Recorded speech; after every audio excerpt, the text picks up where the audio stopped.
What if I told you that the oldest complete Bible in the world contains books that were deliberately removed from the version you've been reading your entire life?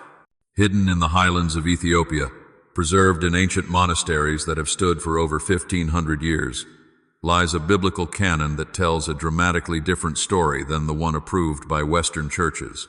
We are about to explore these forbidden texts and the truths they have protected for centuries. If you are ready to uncover the history that was hidden, make sure you like this video and subscribe to the channel right now.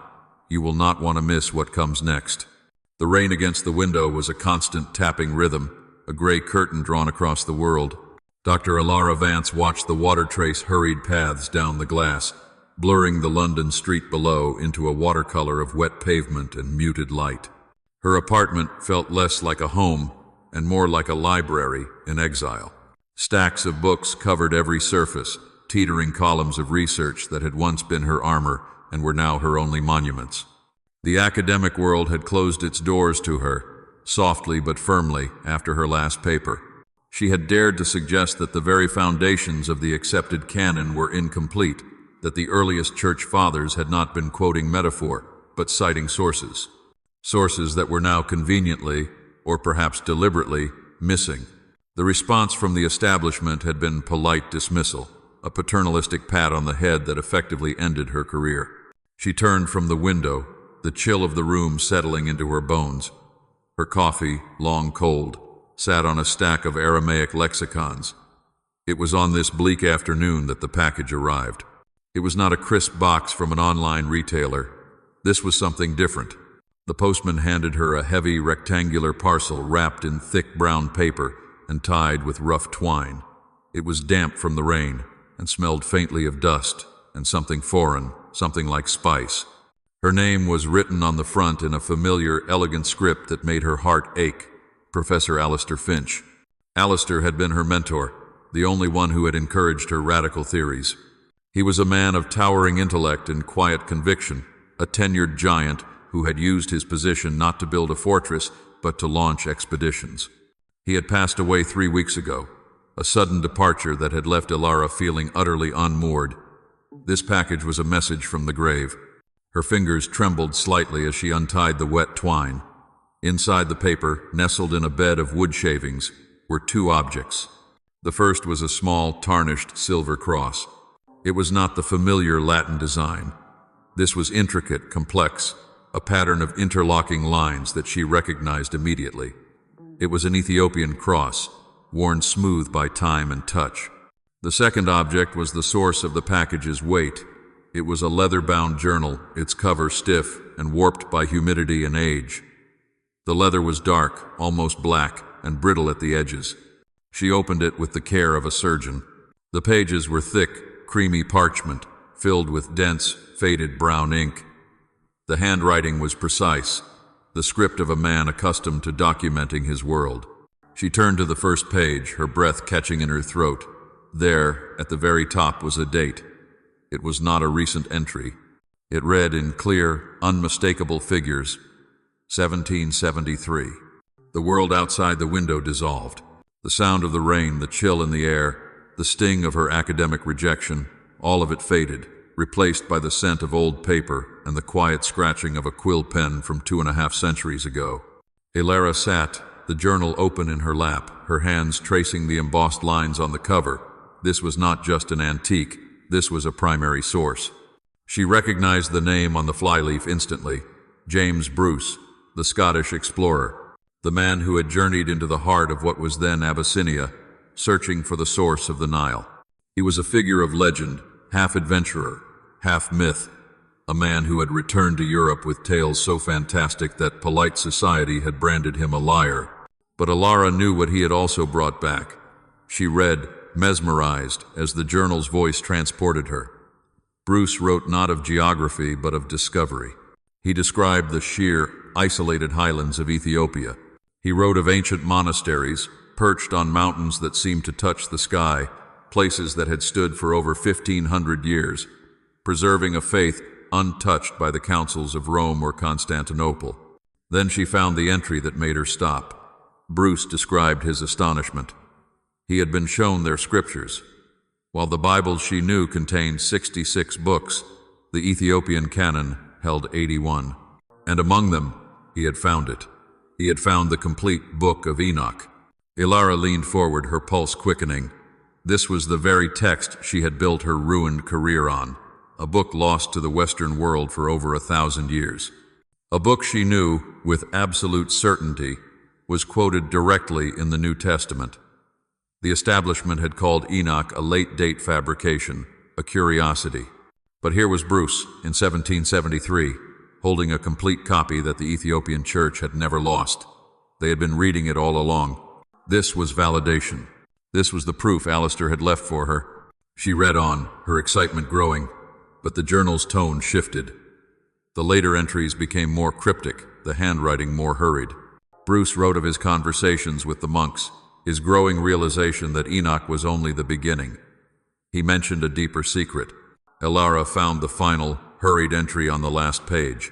It was written as if Bruce feared being overheard. They preserved more, it read, not just Enoch, not just the old histories. The abbot spoke of a text kept separate, a text of the instruction. They have the source. They guard the words he spoke after the resurrection. The teachings of the 40 days. The words the apostles hid. Ilara read the line again and again. The forbidden words, the 40 days. She thought of the book of Acts, a passage that had always haunted her. 40 days of intensive, private instruction from a resurrected teacher, and the New Testament recorded almost nothing of what was said. It was the greatest mystery, the most profound silence in all of Scripture. Unless, she thought, her hands gripping the ancient journal, it was not a silence at all. Unless it was simply a conversation that, in the highlands of Ethiopia, had never ended. Ilara slept very little.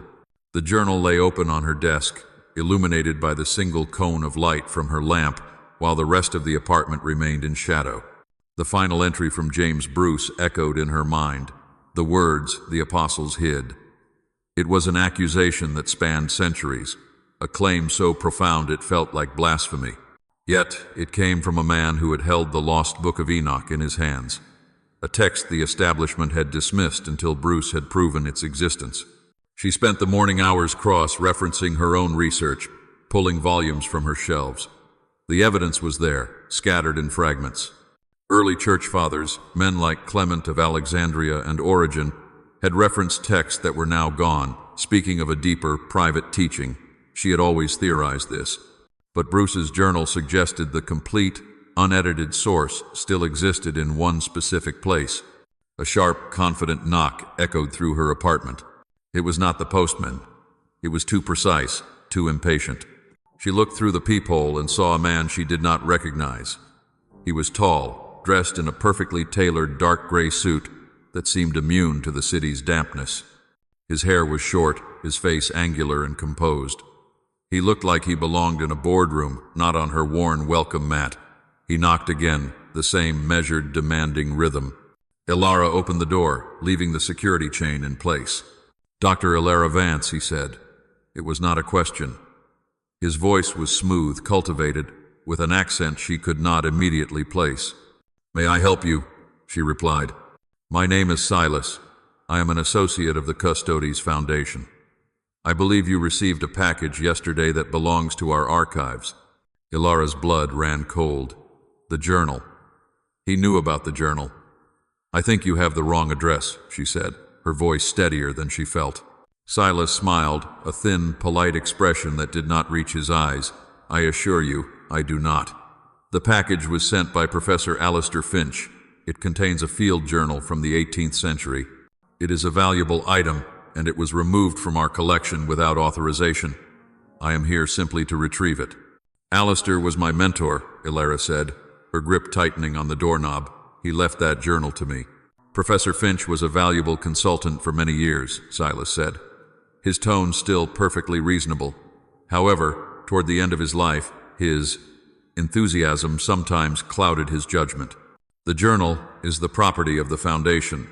We are prepared to compensate you for your trouble, of course." "What kind of foundation are you?" Ilara asked, stalling. "We specialize in historical preservation. Specifically, We work to protect the integrity of the core narratives that stabilize our shared history. We ensure that unfounded speculative materials do not disrupt established truth. The polite facade was paper-thin. This was not about preservation. This was about control. It was a gift, Ilara said firmly. I am not giving it to you. Silas sighed, a small theatrical sound of disappointment. He looked past her, his gaze sweeping across the stacks of books in her hallway. Dr. Vance, your career is already in a precarious position. You have published papers on texts that the consensus deems imaginative. Your insistence on pursuing these fringe theories has cost you a great deal. Alistair, regrettably, encouraged these fantasies. He paused, letting the words hang in the air. Possessing a stolen artifact, one that supports such wild speculation, will only confirm what your former colleagues believe. It will erase what little credibility you have left.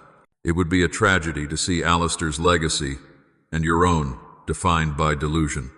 The threat was unmistakable, yet perfectly polite. He was not threatening her safety. He was threatening her identity, her life's work. He was threatening to turn her into a footnote of academic madness.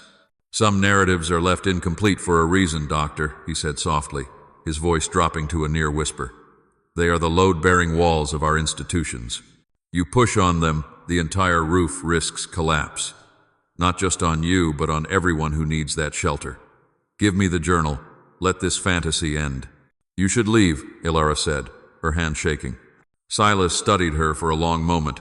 He reached into his coat and produced a simple, heavy cream business card. It bore only his name, Silas, and the Foundation's crest, a key overlaid on an open book. There was no number, no address. He slid the card through the small opening of the door. It landed softly on the floor between them. When you decide to be sensible, he said. He turned, his footsteps silent, and disappeared down the hall. Ilara bolted the door, her back sliding down the wood until she was sitting on the floor. Her apartment, her sanctuary of research, suddenly felt like a glass cage, and the entire world was watching. Silas had not just confirmed the journal was real, he had confirmed it was dangerous. The business card felt heavy in her hand, its embossed crest strange and menacing. Ilara sat at her desk, the journal open, the silver Ethiopian cross beside it. The Custodes Foundation. She typed the name into her search engine. Nothing. She tried variations. Custodes Archival Foundation, Custodes Historical Preservation. Still nothing. No website, no registry, no academic mentions. They were ghosts. An organization with the resources to track a posthumous package from her mentor, to find her private apartment, and to send a man like Silas, did not exist on the internet. That, she realized, was true power. Silas was not a simple archivist. He was a protector of the established truth he had mentioned. His visit had done the exact opposite of its intent. It had not intimidated her into submission. It had ignited her conviction. The fear was real, but the intellectual curiosity, the drive that had defined her entire life, was stronger. Alistair had not sent her a curiosity. He had sent her a map, and Silas had just confirmed there was treasure, or perhaps a weapon, at the end of it. She pushed Silas from her mind and focused on the riddle, the words he spoke after the 40 days. She walked to her shelf and pulled down her worn, heavily annotated copy of the Bible. She turned to the beginning of the book of Acts. She had read the passage 100 times, but now she read it through the lens of Bruce's journal. Her eyes found the verse. He presented himself alive to them after his suffering by many proofs, appearing to them during 40 days and speaking about the kingdom of God. Ilara stared at the words. 40 days, not a brief appearance, not a single afternoon. 40 days, nearly 6 weeks of intensive private instruction. This was not the man who spoke in parables to the masses. This was the risen teacher, having transcended death, giving his final, most important lessons to his inner circle. And yet, the silence in the text was deafening. What exactly did he teach during those 40 days? The New Testament, the foundation of 2,000 years of history, contained almost nothing. A few brief mentions, vague references to the kingdom, and then he ascends, and the story moves on. It was, she thought, the single greatest omission in literary and religious history. A 6-week seminar from the most important figure in the Western world, and no one wrote it down? It was unthinkable. Unless, as Bruce claimed, they had written it down. Unless those teachings were so profound, so challenging to the institutions that would follow, that they were deliberately suppressed. Ilara looked at the journal. The words the apostles hid. She saw the connection instantly. Silas, the custodes, the established church councils Bruce had written about, all of them were part of the same long line. They were the guardians of the silence. They were the ones who had decided which books were acceptable, which supported the theological positions and power structures they were building. A book that claimed to contain the literal, post-resurrection teachings of Jesus would be the most dangerous text in existence. It would bypass institutional authority entirely. It would offer a direct link, a personal spiritual knowledge that the hierarchy had been built to mediate. Alistair must have believed this text, this instruction, as the monks called it, was preserved, complete and untouched, in Ethiopia, the church that had preserved Enoch and Jubilees, the church that had ignored the councils of Rome, was the only place on earth that could have protected such a secret. Ilara's academic exile no longer mattered. Her ruined reputation felt like a distant concern. This was not about tenure or publications. This was about the single greatest secret in history. Silas thought he was warning her away from a fantasy. He had, in fact, given her the one thing she lacked: proof. She picked up the small tarnished silver cross. It felt warm in her hand. It was no longer just an artifact from a mentor. It was a key. She would go to Ethiopia. She would find the monastery Bruce wrote of. She would find what was hidden during those 40 days. Ilara knew she could not trust anyone from her former academic circles. Silas and his foundation were too well connected, their influence too pervasive. The established faculties of theology and history would see her as a pariah, or worse, as a target for the custodes. She needed someone outside that world, a specialist whose passion was language itself, not the political structures built upon it. She found him at the School of Oriental and African Studies, in a small, dusty office piled high with texts. Dr. Kenji Tanaka was a man who lived in the spaces between words, a brilliant linguist who specialized in extinct and liturgical Semitic languages. He was small, precise, and regarded Ilara over his spectacles with a polite, clinical curiosity. He had agreed to see her only after she mentioned a potential discrepancy in an 18th century translation of a Giez Psalter. "Dr. Vance," he said, gesturing to a chair already occupied by a stack of manuscripts. He carefully moved them. "You mentioned a journal. I confess, 18th century English is a bit pedestrian for my tastes, but a puzzle is a puzzle." "It is not the English I need you to see," Ilara said, her hands unsteady as she removed the leather-bound volume from her bag. She placed it on his desk. Kenji's eyes lit up, his professional detachment fading. He did not need to ask its age. He could see it. He handled the journal with a reverence Ilara recognized, the touch of a true scholar. He opened it, breathing in the scent of the old parchment. "James Bruce," he whispered, reading the flyleaf. "My goodness, this is quite the find. His formal accounts are well known, but a private journal." "Look in the margins," Ilara urged, leaning forward. "Not in the beginning, toward the end. After he describes the Book of Enoch." Kenji turned the brittle pages, his eyes scanning. He stopped. "Ah," he said. "Well, this is not Bruce." "What do you mean?" Ilara asked, her heart sinking. "The script in the journal is a fine British hand of the period, but this." He pointed to a series of spidery, elegant notes crammed into the small space beside Bruce's writing. "This is Giez, the classical language of Ethiopia." Ilara felt a jolt of vindication. "Alistair," she whispered. Her mentor must have added these notes himself, using the ancient language as a code, knowing only a true specialist could decipher it. "Can you read it?" she asked. Kenji leaned closer, a magnifying glass appearing in his hand. He traced the letters slowly, his lips moving silently. "It is not a simple translation," he mused. "It is a commentary, a reflection on Bruce's text. This note here, beside Bruce's mention of the Ethiopian kings," he squinted. "It references the Maccabees," Ilara corrected him gently. "No," Kenji said, looking up, his eyes sharp. "Not Maccabees, Maccabean, the Ethiopian book of Maccabean. It is a completely different text. The Western Apocrypha details the Jewish revolt. The Ethiopian version is something else entirely. It is a text of ethics and apocalypse, a unique composition. Ilara sat back, stunned. Alistair had been this deep. He knew the obscure differences, the texts within the texts. "There is more," Kenji said, his voice growing softer, more excited. He followed the marginalia to the next page, where Bruce speculated on the location of the holiest monasteries. "What does it say?" Ilara pressed. "It is a riddle," Kenji murmured, translating slowly. He writes, "They did not flee the councils of Rome, they simply ignored them, and here. The mountain sanctuary is protected, not by stone, but by the calendar. It is kept safe from the councils of falsehood, where the faith remains unbroken." He is describing a place, a hidden one. Kenji looked up at her, the academic puzzle now, a tangible mystery in his eyes. "Dr. Vance, this note.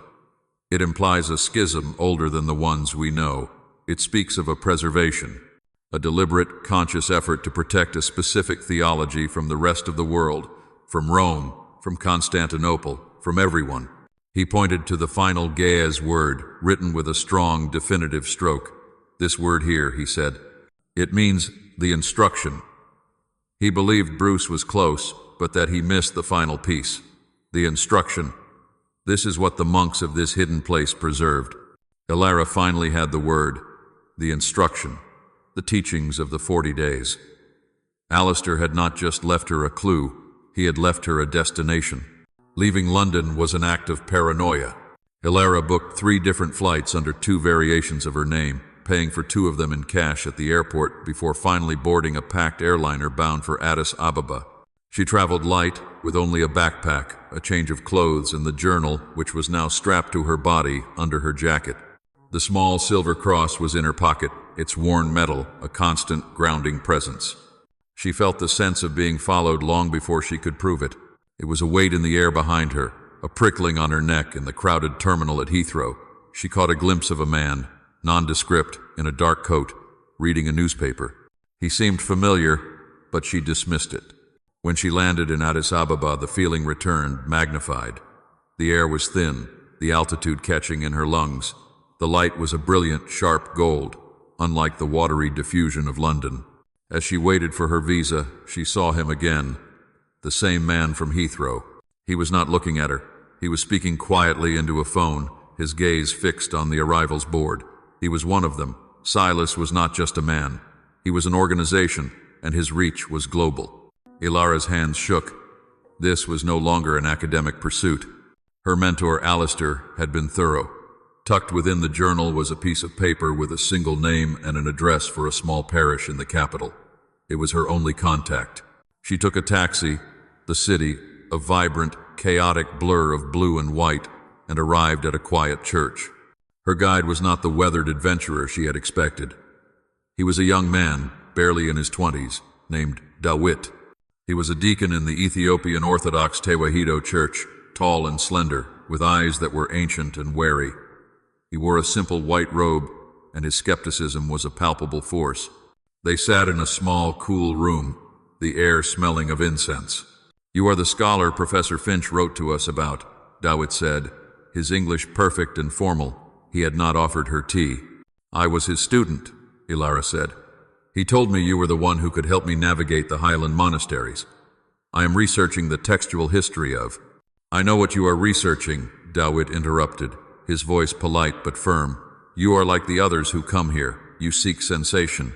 You have heard legends of our church, that we are a time capsule.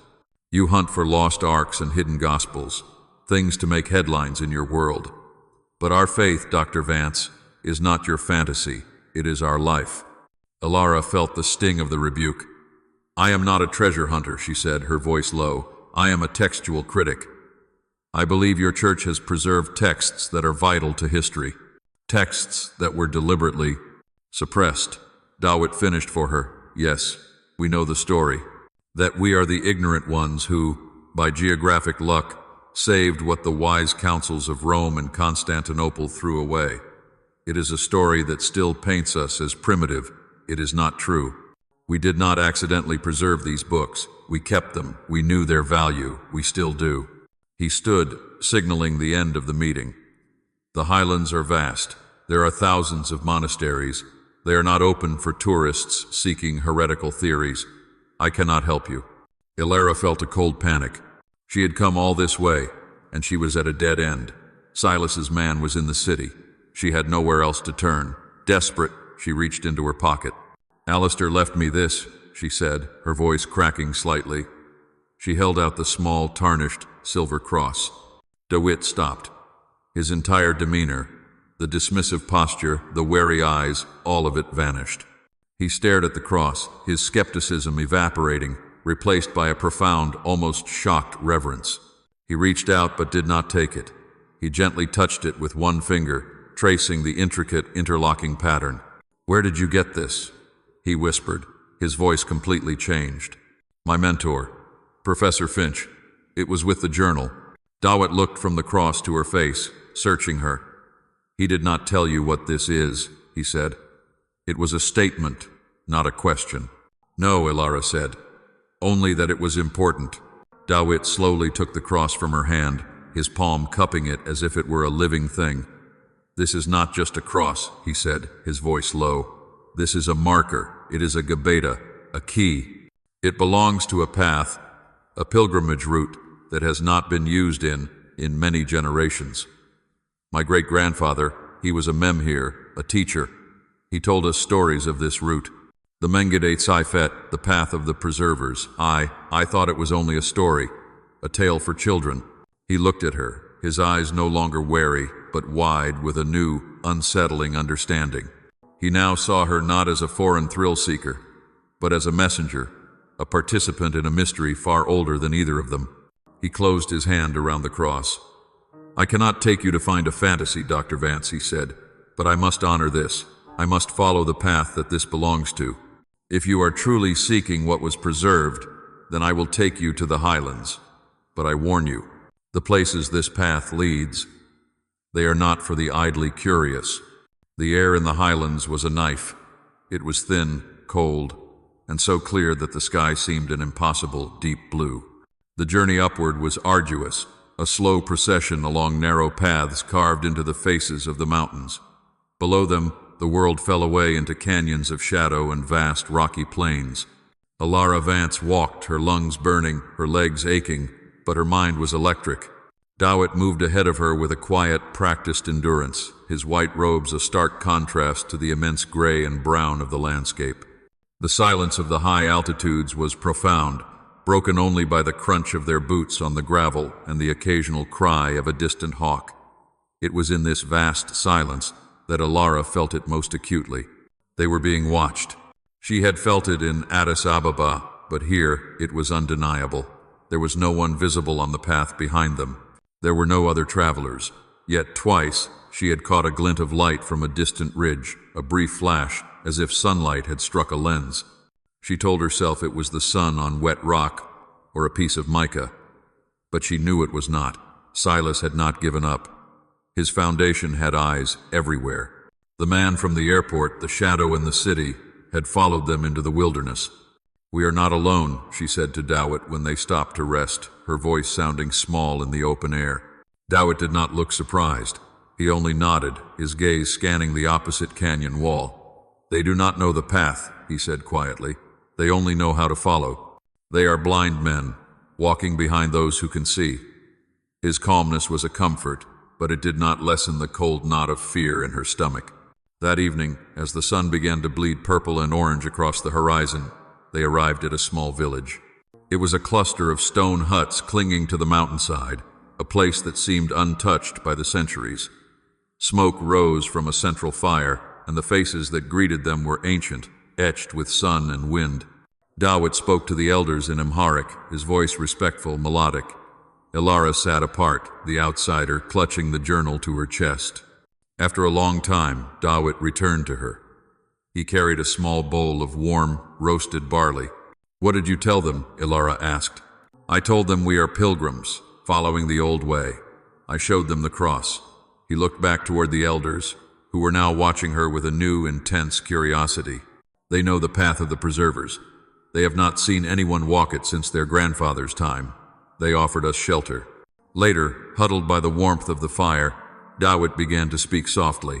I asked them, he said, about the old stories, the traditions. I asked them why the path was hidden. An old woman, her face a beautiful map of wrinkles, spoke.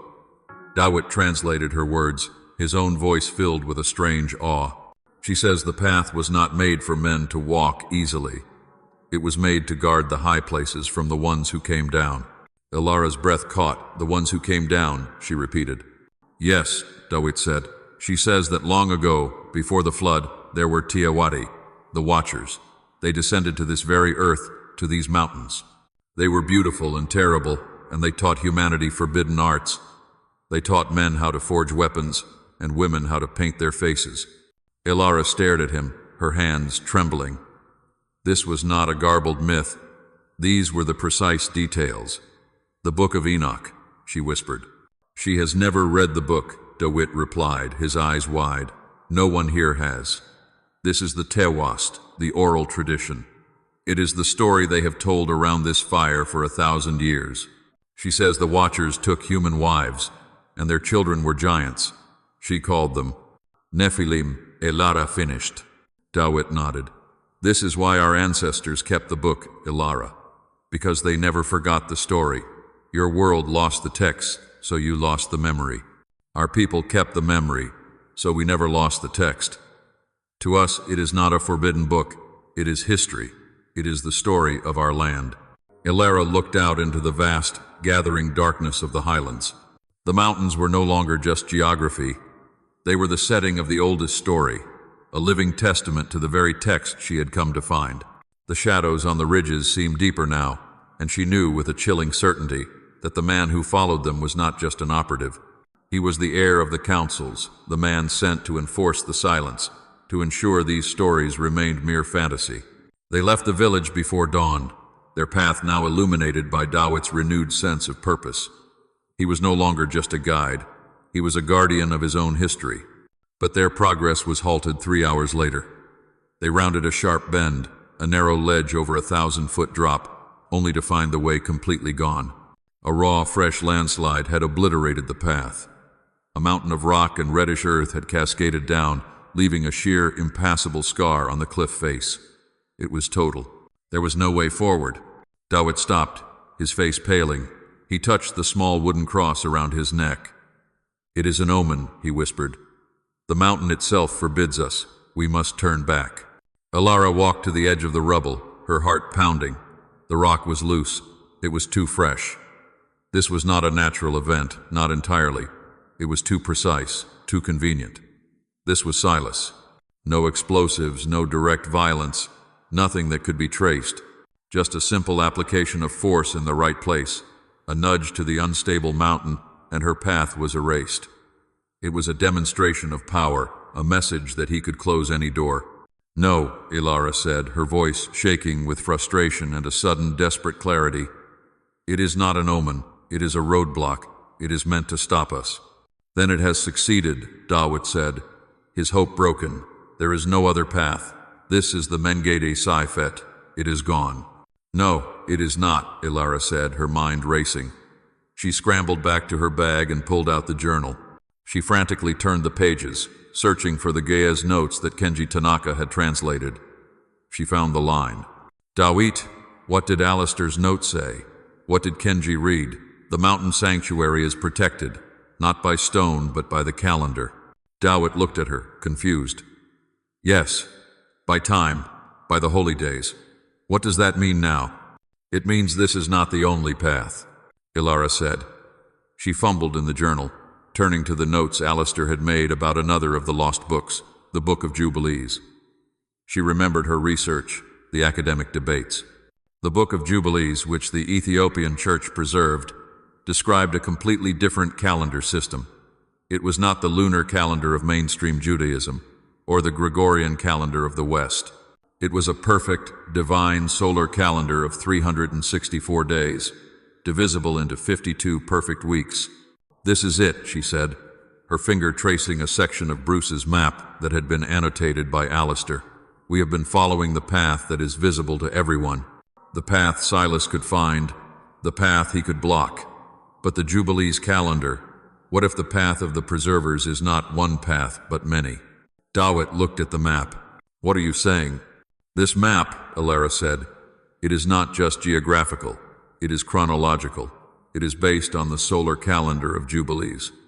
This path, the one that is now blocked, is the path for this time of year. But Alistair marked another one, a summer path, a festival path. Silas is using satellites, helicopters, modern logistics. He is brilliant. But he is working from the wrong calendar. He does not know about the other route, the one hidden not by rock, but by time. She pointed to a line on the map that seemed to lead directly into a sheer cliff face. According to the Jubilee's calendar, today is the first day of the season of the Sunday. That path, the one that looks impossible, should be visible today. Dawit stared at the map, then at the cliff wall beside them. A slow understanding dawned on his face, replacing his despair with a hesitant awe.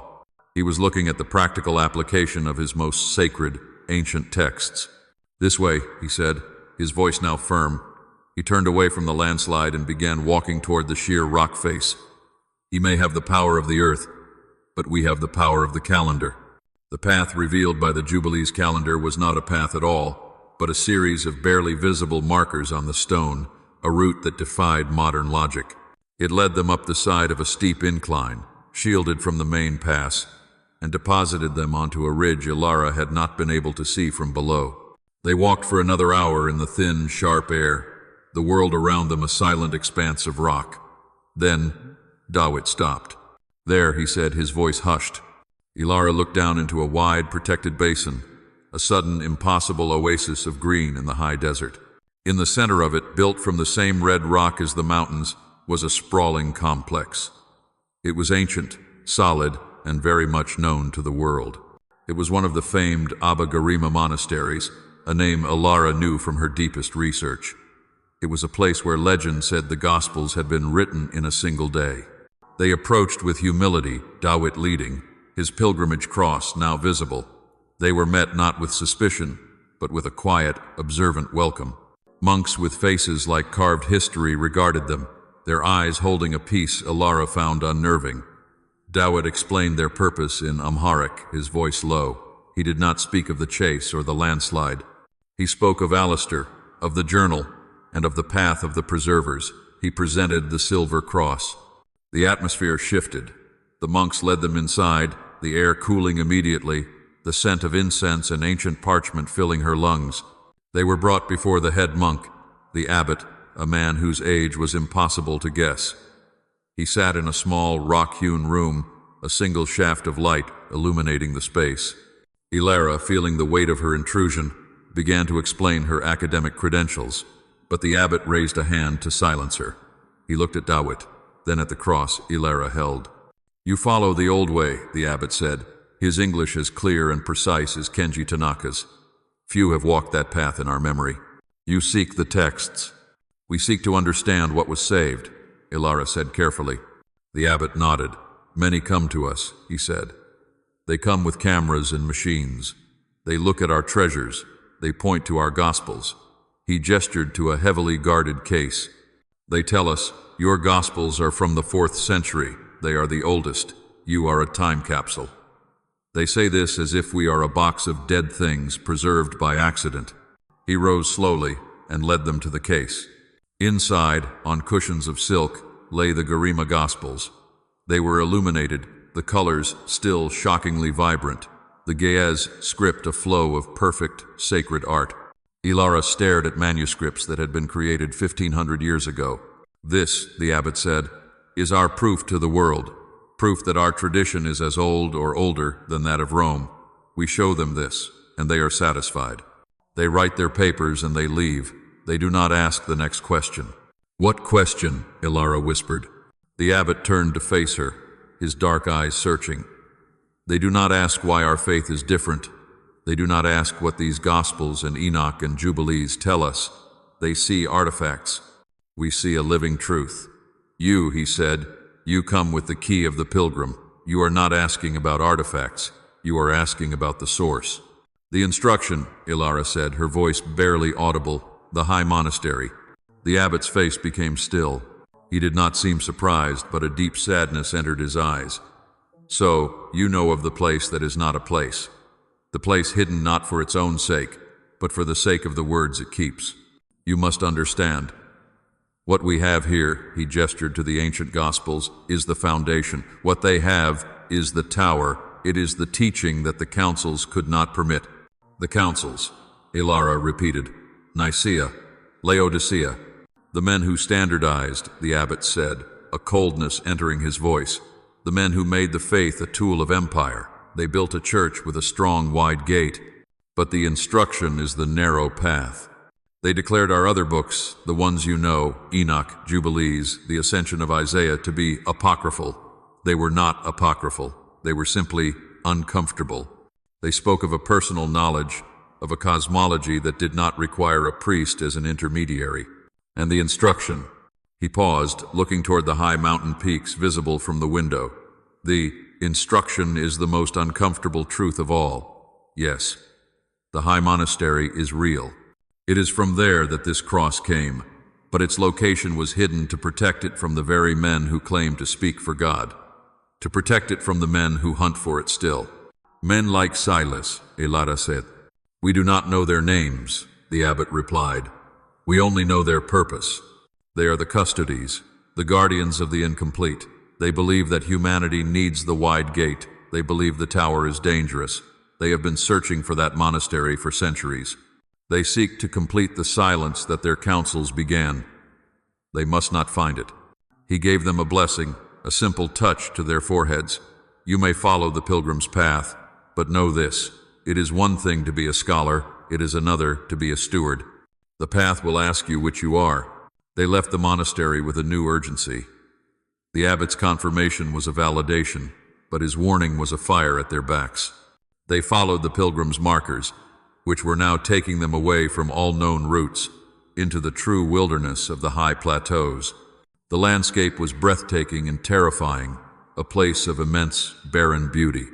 Ilara was checking the journal, comparing Alistair's notes to the rock formations around them, when the sound began. It was not a sound of the earth. It was a rhythmic, mechanical beating, a thwack, thwack, thwack that tore the ancient silence apart.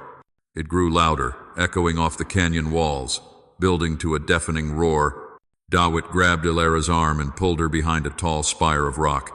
What is it? He yelled over the noise. It is him, Ilara said, her blood turning to ice. A moment later, it appeared.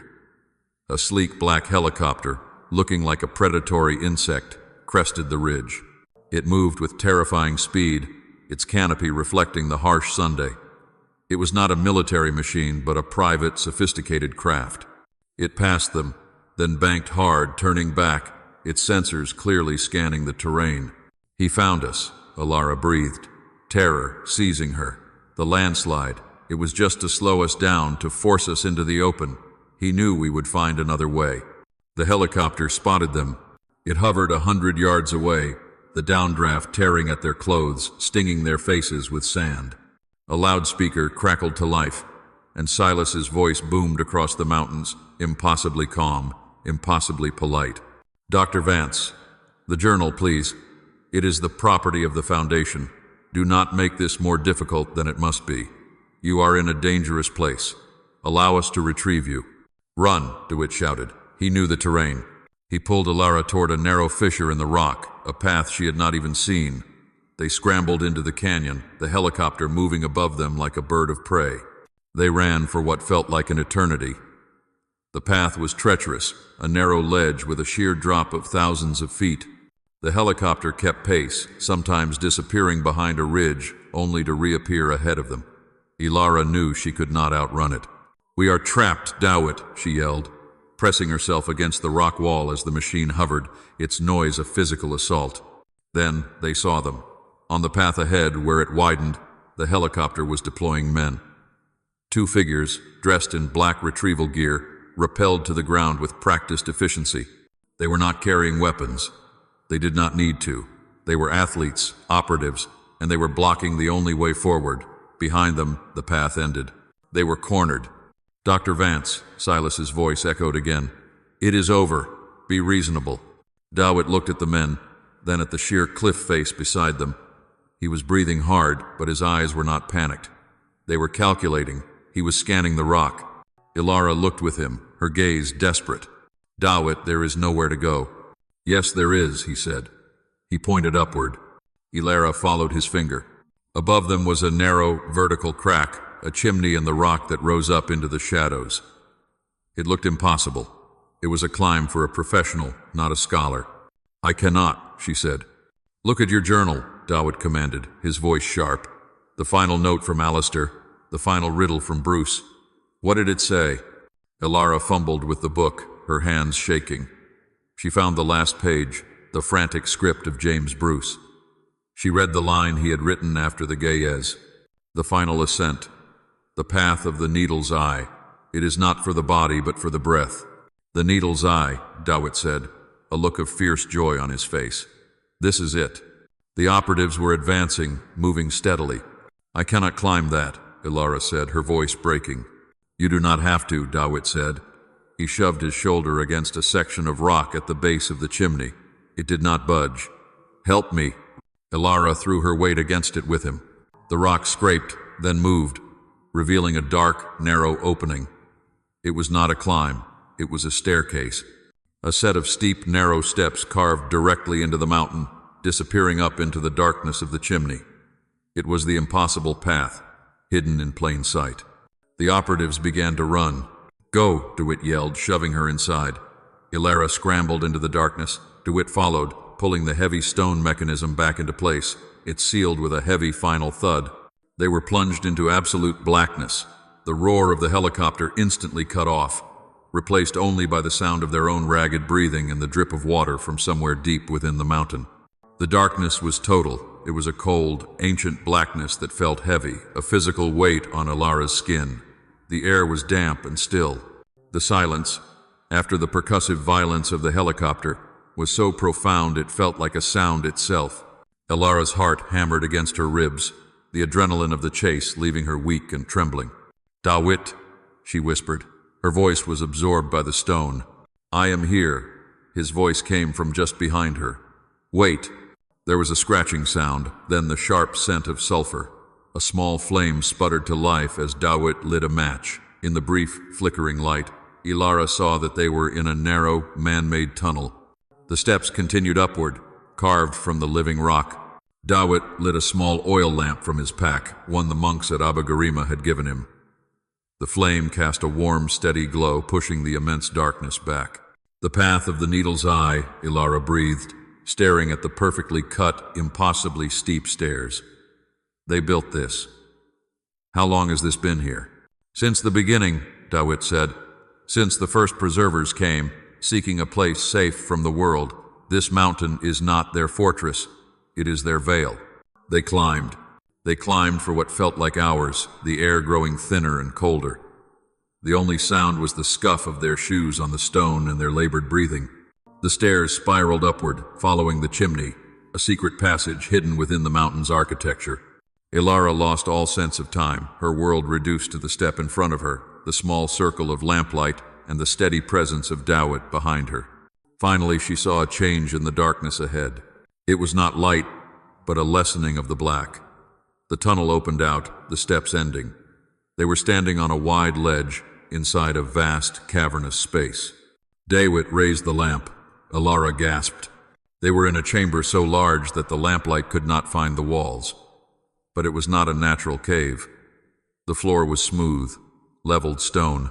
Pillars, carved from the mountain itself, rose up into a darkness so high she could not see the ceiling, but it was not dark.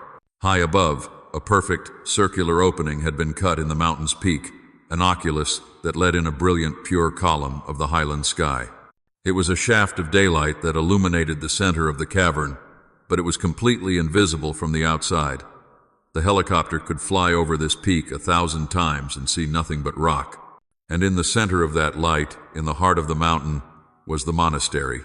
It was not a single building, but a village carved into the cavern walls.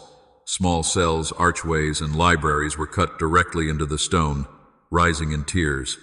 It was a place of impossible, silent industry. Monks in dark, Heavy robes moved along the carved walkways. They did not walk, they seemed to glide, their movements economical and silent. They were copying manuscripts, tending small gardens of fungus in the damp, and praying. There was no sound, no bells, no chanting, just the profound, deep silence of preservation. This was the high monastery. This was the place that had been hidden for 16 centuries. Ilara and DeWitt stood on the ledge, stunned into immobility. They were the first outsiders to see this place in generations. One of the monks, an old man, looked up from his work. He saw them. His face registered no surprise, no fear. He simply set down his tools and began to walk toward them. He moved without hurry, his feet silent on the stone. He stopped before them, his eyes the same deep, ancient color as the shadows. He looked at the lamp in DeWitt's hand. He looked at the journal Ilara clutched. Finally, his gaze rested on the silver cross around her neck. He bowed his head slightly. "You bring the cross of the pilgrim," he said. His voice was a dry whisper, unused to a volume louder than the turning of a page. "You have followed the path of the calendar and the path of the needle's eye.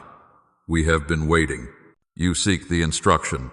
Ilara, overwhelmed by the journey, the chase, and the sheer sacred reality of the place, found she could not speak.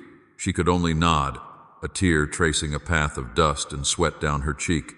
The old monk turned. "Then come," he said. "The preservers welcome you." The monk who had greeted them was named Johannes. He was the abbot of the high monastery, a man whose quiet authority seemed to emanate from the stone itself. He led Ilara and DeWitt from the grand cavern into a smaller adjacent chamber. If the main cavern was the heart of the monastery, this was its mind. It was the scriptorium. Ilara had spent her life in libraries. She had been in the climate-controlled, sterile archives of the West. This was something else entirely. This was not a place where books were kept.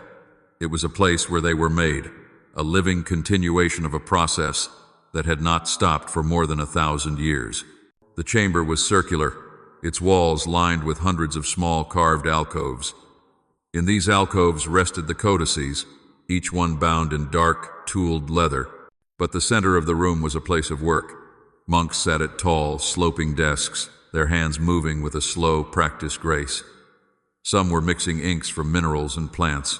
Others were scraping parchment, and several were copying, their quills scratching faintly, the only sound in the room. They were copying texts in the ancient gaze script, their work illuminated by the same impossible shaft of light from the oculus above.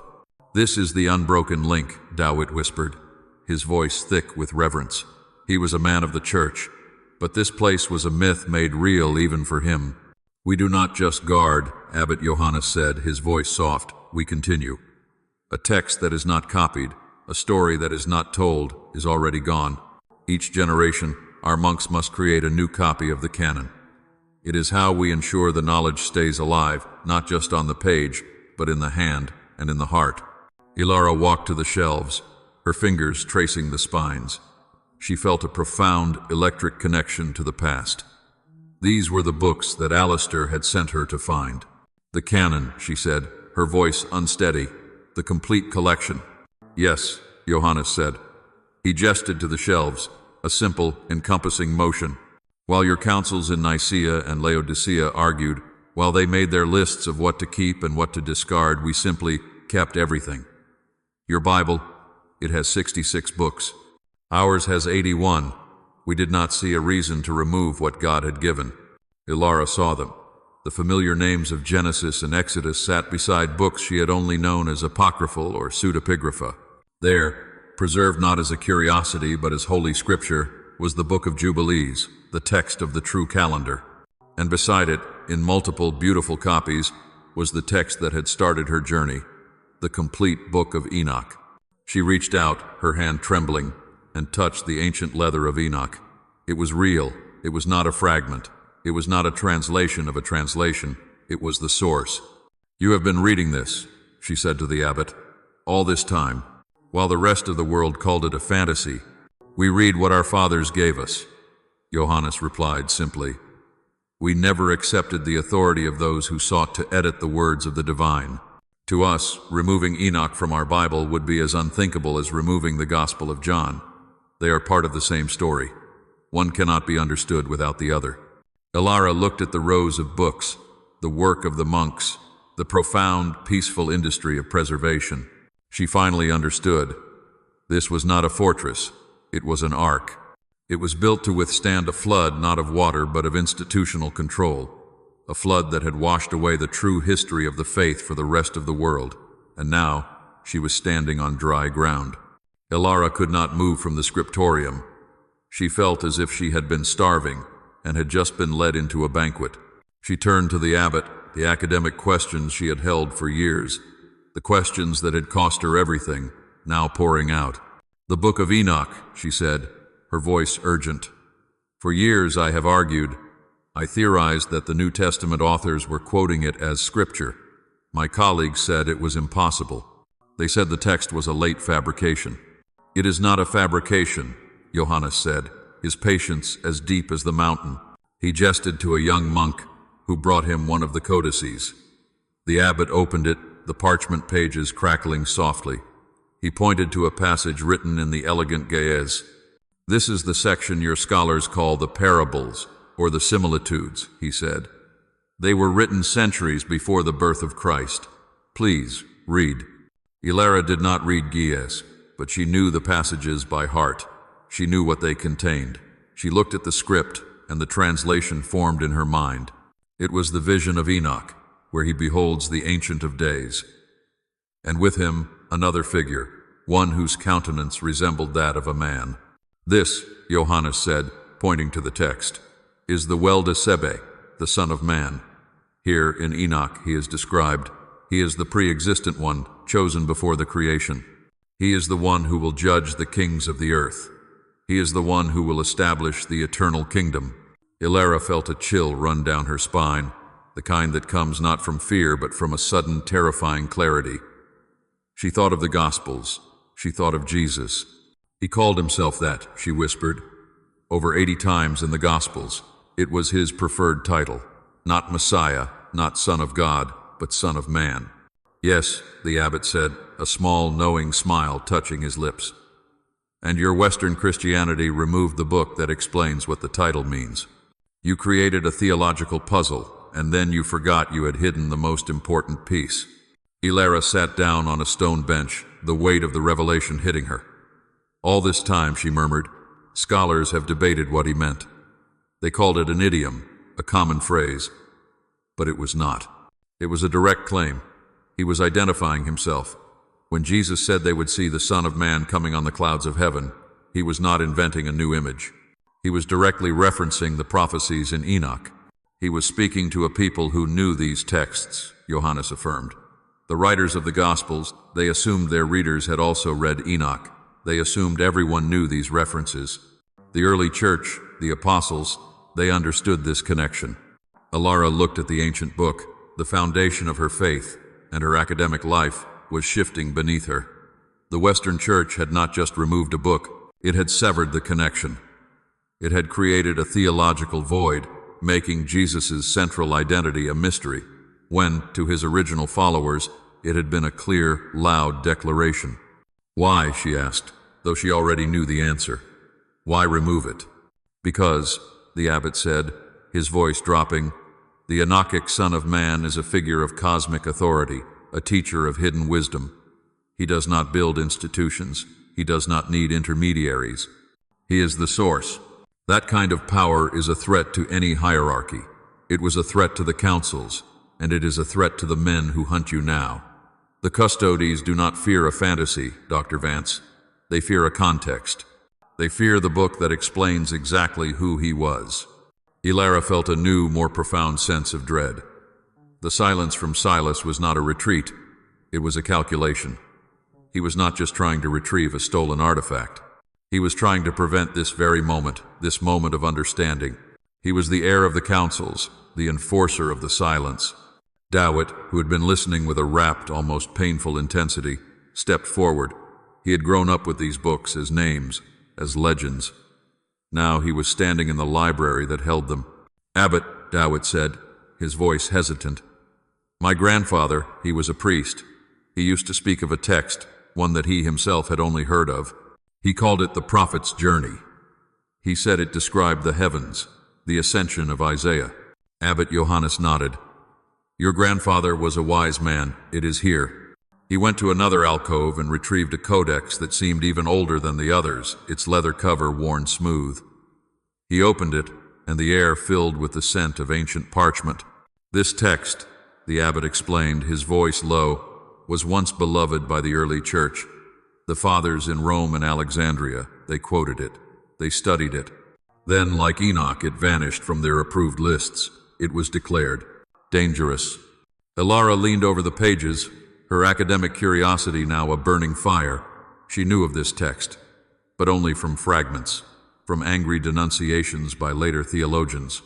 Here it was, complete, preserved in Ge'ez. She read, Dawit translating the lines she could not, the abbot guiding them. The text was stranger, more mystical than even Enoch.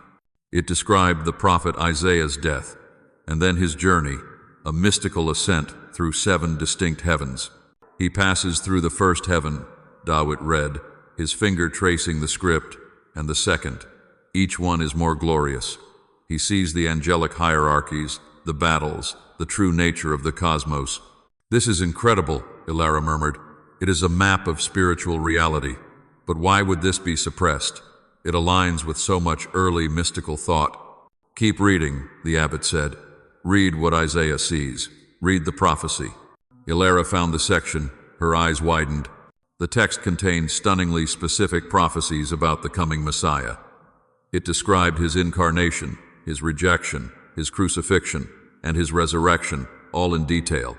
This is like the Gospels, but written as a prophecy centuries before, Ilara said. If this is genuine, it is the most powerful proof, but if it is not, your councils suspected it was theology, not prophecy, Johannes said. They believed Christians had inserted their beliefs into the prophet's mouth, but that is not what made it dangerous. It was how it described the incarnation. Look here. He pointed to a passage that made Ilara's breath catch in her throat. The text described the Messiah's journey down from the highest heaven to be born, but it was not a simple descent.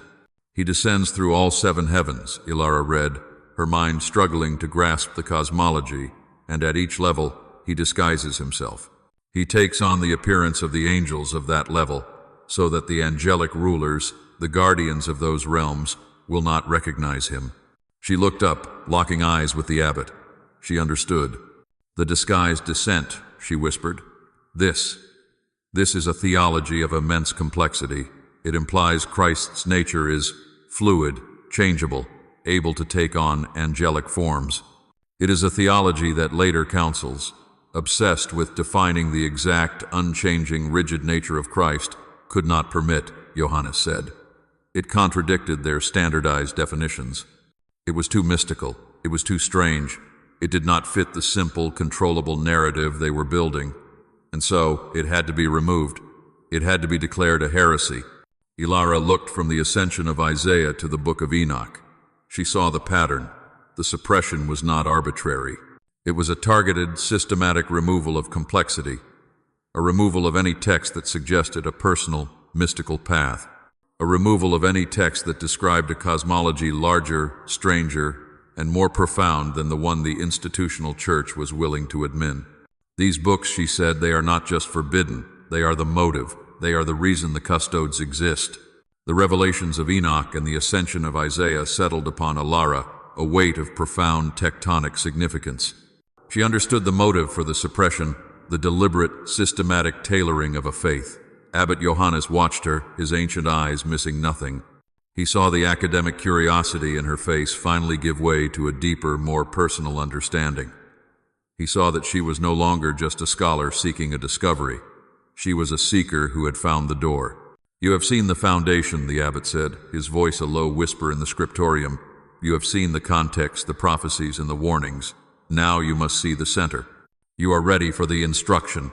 He turned and walked from the scriptorium, his silent feet leading them. Dawit, his face a mask of awe, followed closely. Ilara, clutching the leather journal to her chest, walked beside him. They did not go back into the main cavern. Instead, Johannes led them down a separate, narrow passage. one that spiraled deeper into the mountain's heart. This tunnel was different. It was not a functional space like the scriptorium or the living quarters. It was clearly a place of supreme reverence.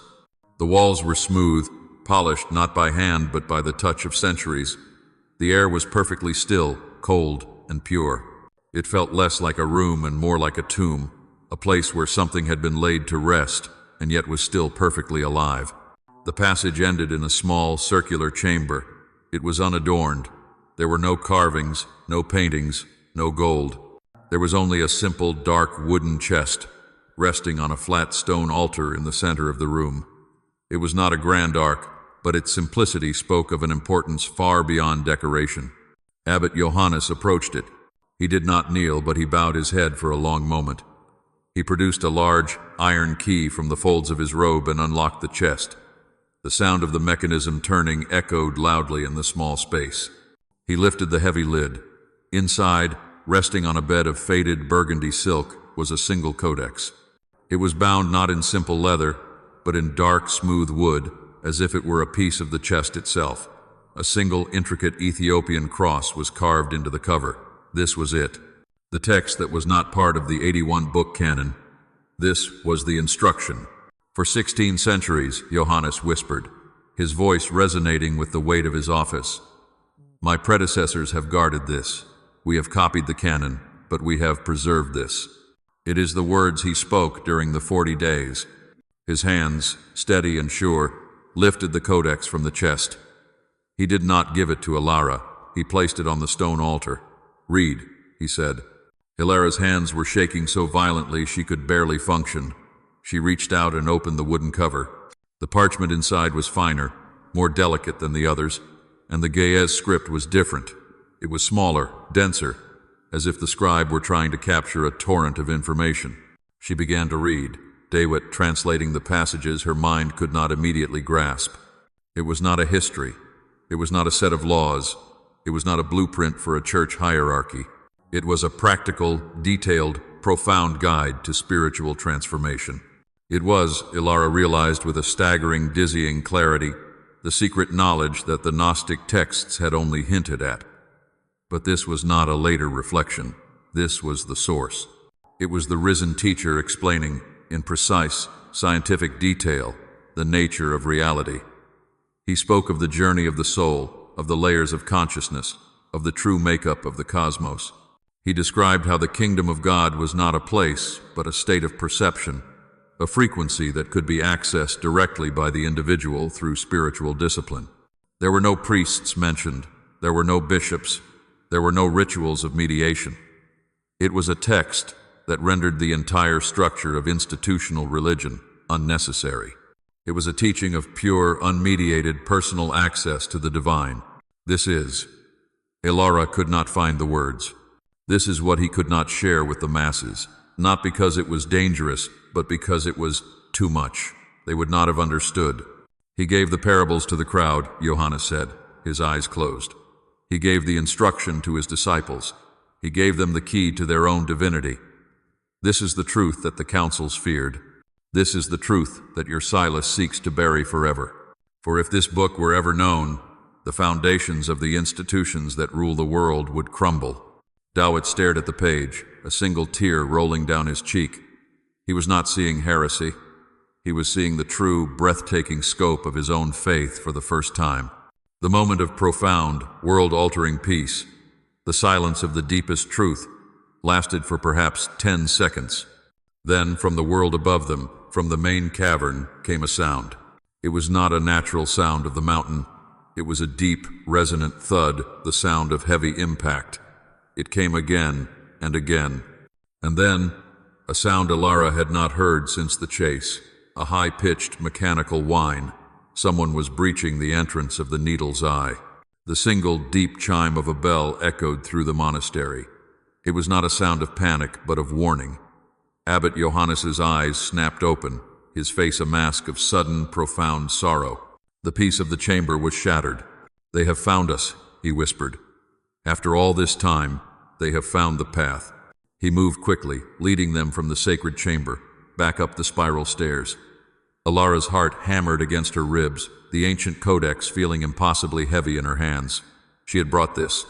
Her arrival, her quest, had led the enemy to the door. When they emerged into the scriptorium, the atmosphere of peaceful industry was gone. The monks were not arming themselves. They were moving with a quiet, desperate urgency, gathering the most ancient and valuable manuscripts, carrying them toward hidden alcoves in the walls. They were not warriors. They were librarians, and their library was under attack. They ran into the main cavern. The central shaft of light from the oculus was now filled with motion. High above, at the top of the needle's eye staircase, sparks were flying. The whine of a high-speed drill echoed, magnified, through the vast stone room. The monks on the cavern floor looked up, their faces etched with a mixture of terror and disbelief. This was a place of peace, a sanctuary that had never known violence. A final, loud crack echoed, and the heavy stone that had sealed the passage burst inward, shattering on the ledge. Two men, dressed in the same black retrieval gear as before, rappelled down into the cavern, landing with athletic grace. They were followed by two more. They moved with efficiency, fanning out, their presence a violation of the sacred space. Then a fifth figure appeared on the ledge. He did not rappel. He walked down the final steps, calm, composed, his tailored suit immaculate. Silas. He stood on the ledge, looking out over the hidden monastery, his eyes taking in the oculus, the carved dwellings, the scriptorium. He did not look angry. He looked impressed. A small, appreciative smile played on his lips. Magnificent, his voice echoed, calm and clear, across the cavern. He did not need a loudspeaker here. The acoustics of the mountain carried his voice to every corner, truly magnificent. A 1600-year-old heresy. A living, breathing error, preserved in stone. I must congratulate you, Abbot. It is a remarkable achievement. Abbot Johannes stepped forward, Ilara and DeWitt flanking him. This is a place of peace, the abbot called out, his voice firm. You are not welcome here. Your presence defiles it. Defilement, Silas mused, walking slowly along the ledge. No, abbot, this is a correction, a long overdue correction. The Custodes Foundation has been searching for this place since the 18th century. Since James Bruce first wrote of a rumor, your isolation has protected you. But now, thanks to Dr. Vance, the path is finally known. His eyes found Ilara. They were cold, satisfied. I warned you, Doctor. I told you that some narratives are left incomplete for a reason. You should have listened. What do you want, Silas? Ilara shouted, her voice shaking. What I have always wanted, he replied. What my organization has worked to achieve since the Council of Nicaea. Theological unity, control. The texts you have hidden here, Enoch, Isaiah, they are destabilizing. They create questions. They undermine authority. But that, he pointed one gloved finger directly at the wooden codex in Ilara's hands. That is the one we came for, the instruction, the source of the Gnostic fantasy. It is not a fantasy, DeWitt yelled, finding his voice. It is the word of God. It is a word that God in his wisdom chose to hide, Silas countered, his voice sharp. A word that the apostles themselves knew was too dangerous for the masses. It is a text that would undo 2 millennia of order. I am not here to harm anyone. I am here to retrieve that book. Give it to me, and we will leave. Your monastery will be sealed, but you will be left in peace. And if we refuse, the abbot asked. Silas's polite smile returned. You are monks, he said. We are professionals. Do not force us to be discourteous. The book. His men began to advance, moving slowly, deliberately, down the carved pathways toward the scriptorium, toward the abbot. The monks formed a silent human wall, not to fight, but to stand in the way. Ilara stood frozen, the ancient wooden codex clutched to her chest. This was the moment, the final confrontation. It was not a battle of strength, but of ideology. Silas was the embodiment of the councils, the heir of the suppression. He was the man who believed humanity needed the wide, simple gate. His men stopped, their path blocked by the silent, unmoving bodies of the monks. This is pointless, Silas said, his patience wearing thin. We will take it. You are not protecting faith, Ilara called out, her voice echoing in the vast, tense silence. You are protecting an institution. You are protecting your authority. You are afraid of this. She held up the codex. because it proves that your entire structure is a choice, not a command. It proves that people do not need you, or your foundation, to find the truth. Silas walked down the steps toward her, his gaze locked on her face. You are an academic, Doctor. You see this as a truth to be published. I see it as a fire that would burn the world. That book contains anarchy. It suggests that every individual has direct access to the divine without discipline, without mediation. It is the very heresy that has threatened to undo civilization time and time again. The authority you despise is the bedrock. It is what separates order from chaos. The Order of Nicaea, Ilara shot back, her fear being replaced by a cold, sharp anger. The Order of Laodicea, the order of men who decided which words of God were acceptable and which were inconvenient. You talk about heresy, Silas, but you and your entire tradition are guilty of the greatest omission in history. You accuse this, she held the codex higher, of being hidden, but you forget the words of Jesus himself. You forget the canon you claim to protect. Silas stopped, a flicker of uncertainty in his eyes. Mark, Ilara said, her voice ringing with the clarity of her conviction, it says, to you has been given the secret of the kingdom of God, but for those outside, everything comes in parables. She took a step toward him, a woman against an army, a scholar against an inquisitor. You, she said, her voice dropping but losing none of Fitz's power, are those outside, you and your foundation, and the councils before you. You are the guardians of the parable. You have spent 2,000 years ensuring that every single person remains outside because you are terrified of what will happen if they learn the secret. You are not protecting order, you are protecting your own power. For a single stunning moment, Silas was silent. He was not a brute. He was a man of deep, if rigid, belief. She had used his own scripture, his own approved canon, against him. You are mistaking academic arrogance for divine insight, Doctor, he finally said, his voice hard. And you, Ilara replied, are mistaking institutional power for the truth. You are not a guardian, Silas. You are a jailer. And this, she held the codex, is the key you have been so desperate to keep from the prisoners. The standoff was absolute.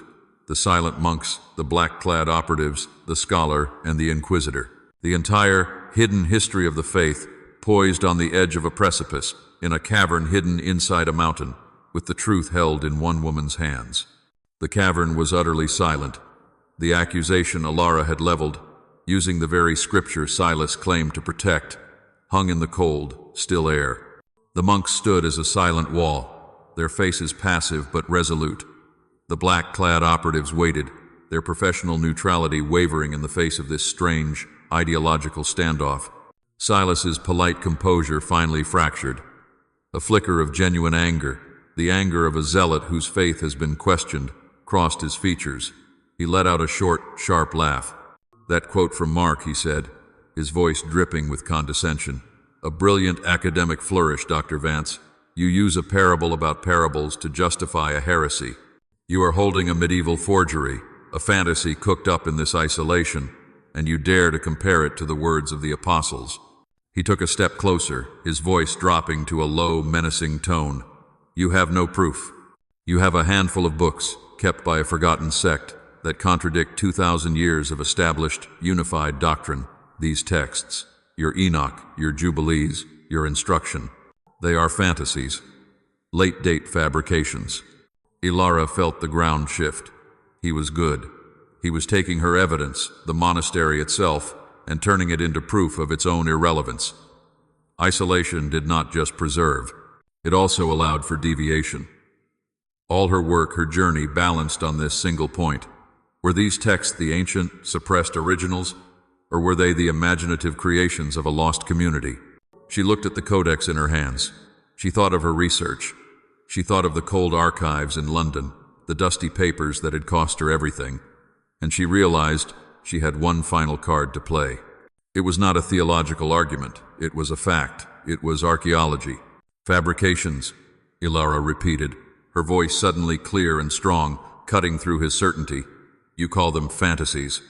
You stand there, representing the councils that declared them dangerous, that erased them from history. But you are wrong. Your foundation is built on a lie, not a lie of theology, a lie of history. You did not just suppress the truth, you ignored the evidence. Silas frowned. What evidence? Your mentor's rambling journal? No, Elara said. The evidence that was buried in the desert. The proof that was hidden, waiting, while your councils built their empire. She turned her gaze not just to Silas, but to his men, and to Dawit, who was watching her, his face taut with suspense. In the year 1947, Elara said, her voice ringing with the power of the fact, 2 Bedouin shepherds were looking for a lost goat near a place called Qumran. They threw a rock into a cave, and they heard pottery break. Silas's face went pale. He knew this story.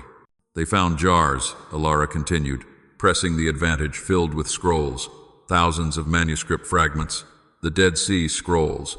And your foundation, the entire world, learned that first-century Judaism was not the unified bloc you pretended it was. She took a step toward him. The scholars, the archaeologists, they dated those scrolls. They used paleography. They used carbon-14. And they found they were written before the birth of Jesus. They were the library of a devout Jewish community that lived and prayed during his lifetime. She paused, letting the weight of the moment build, holding the instruction codex as her witness. And do you know what they found in those caves, Silas? Do you know what those first-century Jews were reading, copying, and treating as holy scripture? She did not wait for an answer. They found copies of the Book of Jubilees, the exact same text. They found fragments, multiple copies, of the Book of Enoch, the exact same text. She pointed a shaking finger at him. The Ethiopians were not heretics. They were not fantasists. They were right. They did not invent these texts. They preserved them. This monastery, she swept her arm wide, is not a time capsule of a heresy. It is the last standing library of the original context. The context you buried.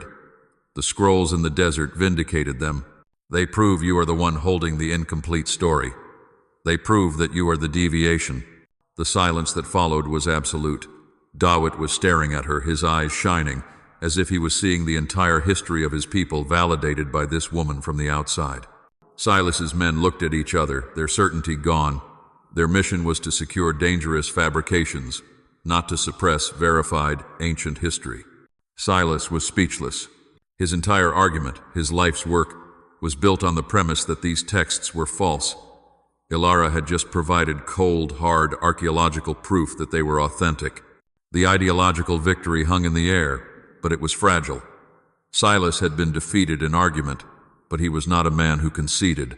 He was a man who acted. The truth did not matter to him, only his organization's objective. The Qumran vindication only made the monastery and the instruction codex more dangerous. They were not just heretical, they were real.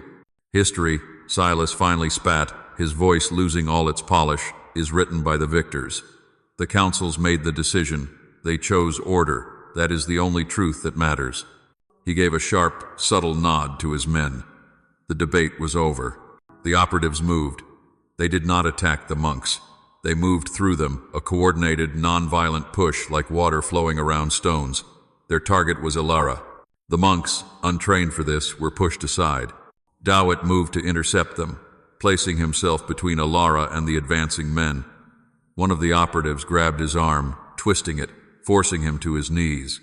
It was a movement of pure, practiced control, causing pain without injury. Elara cried out. The cavern, a place of peace, had been violated. The scriptorium was just behind her. As the monks scrambled to protect their abbot, one of the operatives, flanking Elara, stumbled backward into the room of scribes. He crashed into a tall wooden desk. The desk held the tools of the trade.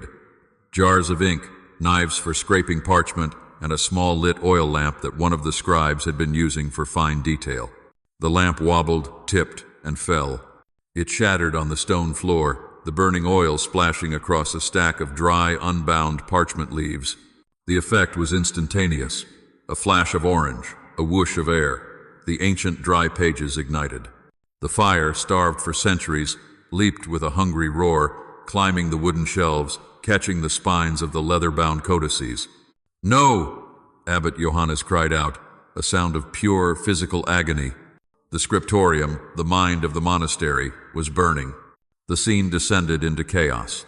The monks, their sacred duty in peril, forgot the intruders and rushed toward the flames, forming a desperate chain to pass the burning books to safety. Silas's men hesitated, their mission forgotten in the face of the sudden, roaring inferno. Ilara was frozen. The fire, the books, the history of a people, the truth she had sought, was turning to ash before her eyes. In that moment of chaos, one operative, the one who had subdued Dawit, saw his opportunity. His orders were clear. He ignored the fire. He lunged for Ilara. She was holding the instruction codex, the source, in one hand. Her other hand was outstretched, uselessly, toward the burning library. She was torn, the source, or the canon, the words of the 40 days, or the centuries of context that explained them. "Ilara, help us," Dawit yelled. Free now, his face black with soot as he beat at the flames with a heavy robe. "The books, our history." Ilara looked at the codex in her hand, the most important text in the world. Then she looked at the burning library, the life's work of generations. She made her choice. She turned to throw the codex to safety, away from the fire. But she was too late. The operative grabbed her wrist, his grip like steel. He did not hit her. He simply used leverage. He twisted her arm, forcing her fingers open. The wooden codex, the instruction, fell from her grasp. He snatched it from the air before it hit the ground. "We have it," the operative shouted to Silas. Silas, who had been watching the fire with a strange, detached horror, snapped back to his purpose. "All teams, pull back," he commanded, his voice tight. "We are leaving." The operatives disengaged, moving back toward the Needle's Eye entrance with the same terrifying efficiency they had shown on arrival. The last man to leave was the one holding the codex. He looked at Ilara, his face impassive, then disappeared up the dark stairs. Silas stood for one final moment at the entrance, the smoke and the shouting filling the cavern behind him. He looked at Ilara, a look of cold, grim victory. He had the prize. He had reclaimed the silence. Then he, too, was gone. The roar of the fire was replaced by the desperate, frantic sounds of the monks trying to save their heritage. The heavy stone that had sealed the passage was gone, shattered, leaving a gaping, dark wound in the side of the cavern. Ilara sank to her knees. Her body was shaking, not from cold, but from shock. The smoke stung her eyes, but the tears that came were from a deeper place. It was over. She had failed. She had led the custodes directly to the sanctuary. She had held the truth in her hands, the answer to the 40-day riddle, and she had let it be stolen. Silas had won. The instruction was gone. It would be locked in a vault, buried in an archive so deep that no scholar would ever find it. The silence was restored. Dawit found her, his robe scorched, his face a mask of grief. He helped her to her feet. The fire in the scriptorium was, miraculously, being contained. The monks had formed a line, passing water from the monastery's deep cistern, their desperate, disciplined efforts finally beating back the flames. Many books were lost. Stacks of ash, still glowing, were all that remained of centuries of work, but many more had been saved. Ilara walked, numb, to Abbot Johannes. He was standing just outside the scriptorium, his face etched with a sorrow so deep it seemed carved from the mountain itself. He was holding a single charred page. "Abbot," Ilara whispered, her voice broken, "I am sorry. I led them here. I have failed you. I lost it. I lost the instruction. It is all gone." He placed a gentle hand on her shoulder and guided her away from the smoke, away from the scriptorium, toward a small, quiet cell she had not seen before, carved deep into the rock. "You do not yet understand our tradition, Dr. Vance," he said. "You have seen our hands, but not our hearts." He pushed open the simple wooden door. Inside, sitting on a small mat, was a young boy, a novice, perhaps 10 years old. He looked up, his eyes wide and clear. "Go on, Mehdi," the abbot said softly, in Amharic. The boy, rocking slightly, closed his eyes, and he began to speak. He spoke in the pure, classical gaze, his voice high and melodic. He recited, without pause, without hesitation, a long, complex, beautiful passage. Ilara's breath stopped. Her mind, which had spent weeks immersed in the text, recognized it. It was not just a prayer, it was the instruction, it was the chapter on the nature of the soul's journey. It was the exact, word-for-word text she had read from the Codex. She looked at the abbot, her mind struggling to comprehend. "The scriptorium is our work," Johannes explained, his voice gentle. "But this is our preservation. A book can be burned, a codex can be stolen, paper turns to dust. But the living word, preserved in the heart, is eternal." Silas did not steal the truth. He only stole a copy, a very, very old copy. He smiled, a true, deep smile of faith. She looked at the boy, who was still reciting, his eyes closed in perfect concentration. She looked at the old abbot, his face illuminated by a peace that defied the destruction just outside. Her journey was not over, it was just beginning. She had come as a researcher, a scholar seeking to take a secret, to publish it, to prove her theories to the world. But she saw now that this was not a truth to be possessed. It was a truth to be inhabited. We should be encouraged to question the established narratives presented to us. We must ask, whose voices are missing? What histories have been edited for our comfort or for the convenience of institutions? Be like Elara, be brave enough to follow the evidence, even when it leads you away from the comfortable, accepted path. But also, be like the abbot. Understand that the goal is not simply to possess knowledge. The ultimate purpose of finding the truth is to inhabit it, to let it transform you, and to become a living steward of that truth for the next generation. The truth is not something you have. It is something you become. If this story touched your heart, please give this video a like, as it helps the light reach others who may need it. Share your thoughts and reflections in the comments below. I would love to hear what part spoke to you most. And if you wish to continue this journey of quiet stories, faith, and healing, subscribe to the channel so you never miss the next chapter.